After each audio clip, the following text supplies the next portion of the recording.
semuanya, selamat datang kembali di channel FH Pranama. Kali ini saya akan mengajar mengenai tematik. Nah, tematiknya ini di kelas 6, yaitu dengan tema 3, tokoh dan penemuan, subtema 1, penemu yang mengubah dunia, dan pembelajaran keempat. Simak baik-baik ya. Nah, kali ini saya akan membacakan indikator pencapaian kompetensinya. Yang pertama, ada bahasa Indonesia, yaitu di 3.2.1 menentukan isi teks penjelasan eksplanasi ilmiah yang didengar dan dibaca.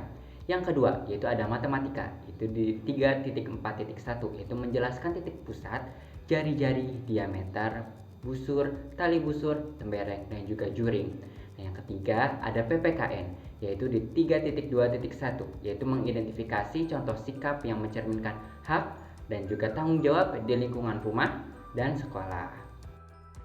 Selanjutnya yaitu ada tujuan pembelajaran. Nah, yang pertama ada matematika.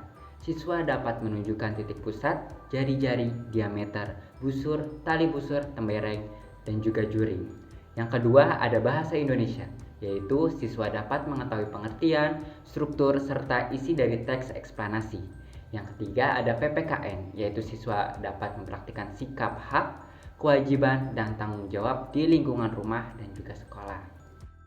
Nah, jangan lupa juga semuanya selalu ingat protokol kesehatan, yaitu ada 5M, yaitu menjauhi kerumunan, menjaga jarak, mencuci tangan, memakai masker, dan juga membatasi mobilitas. Baik, sebelum kita belajar, mari kita belajar terlebih dahulu agar ilmu yang kita dapatkan menjadi berkah. Bismillahirrahmanirrahim. Raditu billahi robba wa bil islami dina wa bi muhammadin nabiyya wa rasula. Rabbi zidni ilma warzuqni fahma. Amin amin ya robbal alamin. Nah, selanjutnya ada teks eksplanasi. Teks eksplanasi merupakan teks yang menjelaskan tentang proses terjadinya atau terbentuknya suatu fenomena alam atau sosial. Teks eksplanasi ilmiah adalah teks eksplanasi yang menerangkan suatu proses yang bersifat ilmu pengetahuan alam seperti gejala alam, terjadinya pelangi, proses arus listrik, dan sebagainya. Nah, ini bisa kita lihat ya, di samping ada tsunami ataupun pelangi. Selanjutnya ada struktur teks eksplanasi. Yang pertama, ada pernyataan umum. Nah, ini berisi penjelasan awal tentang latar belakang, keadaan umum atau definisi suatu peristiwa atau fenomena dan pengalaman yang terjadi. Yang kedua, ada deretan penjelas, yaitu berisi paparan rangkaian peristiwa atau kejadian atau urutan mengapa suatu fenomena terjadi, atau bisa juga berisi urutan bagaimana peristiwa tersebut terjadi. Yang ketiga, ada interpretasi. Nah, ini merupakan penafsiran atau pemaknaan atau penyimpulan yang berupa pendapat penulis atas sesuatu yang telah dijelaskan dalam teks. Selanjutnya, mari kita baca dan dengarkan teks eksplanasi tentang tsunami. Tsunami. Tsunami adalah istilah yang berasal dari Jepang. Terdiri atas dua kata su dan name yang berarti pelabuhan dan gelombang. Para ilmuwan mengartikannya sebagai gelombang pasang atau gelombang laut akibat gempa. Tsunami adalah gelombang laut besar yang datang dengan cepat dan tiba-tiba menerjang kawasan pantai. Gelombang tersebut terbentuk akibat dari aktivitas gempa atau gunung Merapi yang meletus di bawah laut. Besarnya gelombang tsunami menyebabkan banjir dan kerusakan ketika menghantam daratan pantai.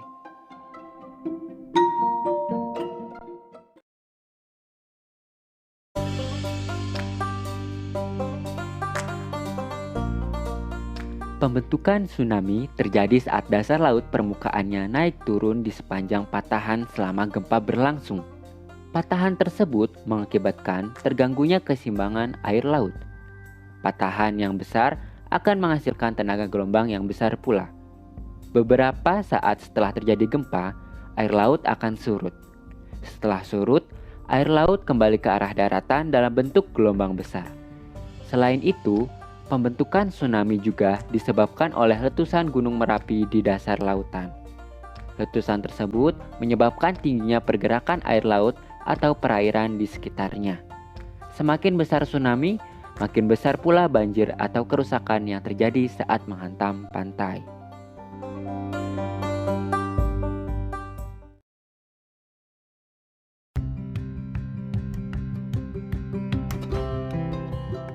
Tsunami memang telah menjadi salah satu bencana yang menyebabkan kerusakan besar bagi manusia. Kerusakan terbesar terjadi saat tsunami tersebut menghantam permukiman penduduk, sehingga menyeret apa saja yang dilaluinya. Oleh sebab itu, kita harus selalu waspada dan mempersiapkan diri menghadapi bencana ini. Namun, kita tidak perlu terlalu khawatir karena tidak semua tsunami membentuk gelombang besar. Selain itu, tidak semua letusan Gunung Merapi atau gempa yang terjadi diikuti dengan tsunami. Nah, bagaimana nih? Pastinya kalian sudah tahu kan, jadi teks eksplanasi tsunami itu seperti apa. Nah, sekarang mari kita cek nih, ada apa aja sih? Ya, berarti kalau dari yang pertama itu ada pernyataan umum. Tadi berarti berisi tentang penjelasan umum tentang fenomena yang akan dibahas, bisa berupa pengenalan fenomena tersebut atau penjelasannya. Dalam contoh teks atau tadi yang telah kalian dengar itu, penjelasan umum yang dituliskan dalam teks ini berupa gambaran secara umum tentang tsunami, mengapa tsunami terjadi dan bagaimana proses peristiwa tsunami tersebut bisa terjadi. Sedangkan kalau untuk deretan penjelasannya yaitu berisi tentang penjelasan proses mengapa tsunami bisa terjadi atau tercipta dan bisa terdiri lebih dari satu paragraf. Deretan penjelas, pendeskripsian dan merincikan penyebab dan akibat dari tsunami itu sendiri. Nah, selanjutnya ada interpretasinya. Teks penutup yang bersifat pilihan dan bukan keharusan. Teks penutup yang dimaksud adalah teks yang merupakan intisari atau kesimpulan dari pernyataan umum dan deretan penjelas. Opsionalnya dapat berupa tanggapan maupun pengambilan kesimpulan atas pernyataan yang ada dalam teks tersebut. Nah, selanjutnya kita akan ke materi berikutnya yaitu tentang lingkaran. Nah, sebelumnya tadi kan sudah tahu kan tsunami itu seperti apa. Coba kalian lihat nih, tsunami yang ada di layarnya. Seperti apa ya? Tsunami-nya berbentuk seperti lingkaran. Iya, benar banget. Jadi ini tsunami-nya berbentuk seperti lingkaran. Unsur-unsur dari lingkaran itu ada 8, yaitu ada titik pusat lingkaran, jari-jari, diameter, tali busur, apotema, juring, dan juga ada tembereng. Nah, selanjutnya kalau kalian bingung mana sih titik lingkaran? Nah, titik lingkaran ini seperti yang ada di gambar gitu ya. Titik O dalam lingkaran disebut dengan titik pusat lingkaran. Titik pusat lingkaran ialah titik yang terletak di tengah-tengah lingkaran. Kalian bisa lihat ya, O ini ada di titik tengah gitu ya, titik pusat dari lingkaran tersebut. Nah, kalau jari-jari yang mana sih? Nah, jari-jari ini dari garis A ke O, dari C ke O, dari B ke O, dari D ke O gitu. Itu disebut dengan jari-jari lingkaran. Jadi jari-jari lingkaran merupakan garis dari titik pusat lingkaran ke lengkungan lingkaran. Nah, selanjutnya kalau kalian mau tahu diameter, nah diameter ini kalau kalian dari titik A ke titik B itu disebut dengan diameter. Nah, berarti bisa kita simpulkan bahwa diameter itu 2 kali dari jari-jari. Terus juga berarti ada apa lagi? Ya, yaitu dari titik C ke titik D. Nah, kalau dari garis lurus AD itu disebut dengan tali busur. Jadi tali busur di lingkaran merupakan garis lurus yang terletak di lengkungan lingkaran. Tali busur ini menghubungkan 2 titik dalam lingkaran seperti itu. Jadi kalau A titik ke D, nah itu disebut dengan tali busur. Nah, selanjutnya yaitu busur. Nah, kalau busur ini yaitu garis lengkung dari A ke D. Tadi kan kalau dari A ke D-nya itu disebut dengan tali busur, sedangkan kalau garis lengkungnya itu disebut dengan busur. Nah, kalau garis O ke E itu disebut dengan apotema, yaitu garis tinggi terhadap segitiga dari batas juring dan juga tembereng. Selanjutnya, tadi kita bahas tentang juring. Nah, juring itu yang mana sih? Nah, daerah COB yang diarsir nih warnanya kuning ya. Nah, itu disebut dengan luas juring. Nah, luas juring merupakan luas daerah di dalam lingkaran dengan 2 buah jari-jari lingkaran dan sebuah busur yang diapit oleh kedua jari-jari lingkaran tersebut sebagai batasnya. Nah, selanjutnya kalau untuk unsur-unsur lingkaran yaitu ada tembereng. Nah, tembereng ini daerah yang berwarna biru ini nih, dari A ke D yang ini. Nah, jadi tembereng ini dibatasi tali busur dan juga busurnya itu sendiri. Seperti itu. Baik, mungkin tadi lingkaran sudah. Nah, selanjutnya kita masuk ke materi PKN, yaitu hak tanggung jawab dan kewajiban siswa di lingkungan rumah dan juga sekolah. Simak baik-baik ya. Nah, yang pertama yaitu ada hak siswa di sekolah. Nah, Contohnya itu ada apa aja sih? Yaitu yang pertama, berhak mendapatkan perlakuan adil dari guru dan perlindungan. Berhak mendapatkan bimbingan dari guru dan pendidikan, berhak meminjam buku di perpustakaan, berhak mempunyai banyak teman, berhak juga menggunakan fasilitas yang ada di sekolah. Nah, sedangkan kalau kewajiban siswa di sekolah yaitu siswa harus taat kepada guru dan kepala sekolah, ikut bertanggung jawab atas kebersihan, keamanan, ketertiban sekolah, ikut menjaga nama baik sekolah juga, guru maupun pelajar lainnya, baik di lingkungan sekolah maupun di luar sekolah.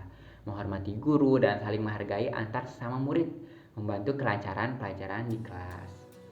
Sedangkan tanggung jawab siswa di sekolah itu menghormati guru, menjaga sekolah tetap bersih dan indah, belajar dengan rajin, selalu mengerjakan tugas sekolah, ikut serta dalam semua kegiatan sekolah sesuai dengan peraturan yang berlaku. Nah, selanjutnya yaitu hak siswa di rumah. Nah, berhak mendapatkan kasih sayang, berhak mendapatkan perlindungan, berhak untuk bermain, berhak mendapatkan kesehatan, berhak mendapatkan pendidikan. Kalau kewajibannya yaitu siswa itu wajib belajar, wajib membantu orang tua, dan juga wajib menjalankan perintah agama. Nah, kalau tanggung jawab siswa di rumah itu ada menjaga nama baik keluarga, memelihara kebersihan, kenyamanan, keamanan dalam keluarga, mematuhi peraturan, dan juga menjaga keharmonisan keluarga dengan saling menyayangi, menghormati, dan juga menghargai. Nah, mungkin segitu saja yang bisa saya sampaikan. Mohon maaf apabila ada kesalahannya. Apabila ada pertanyaan atau penanya, silahkan komen di kolom komentar. Sampai jumpa kembali. Dadah.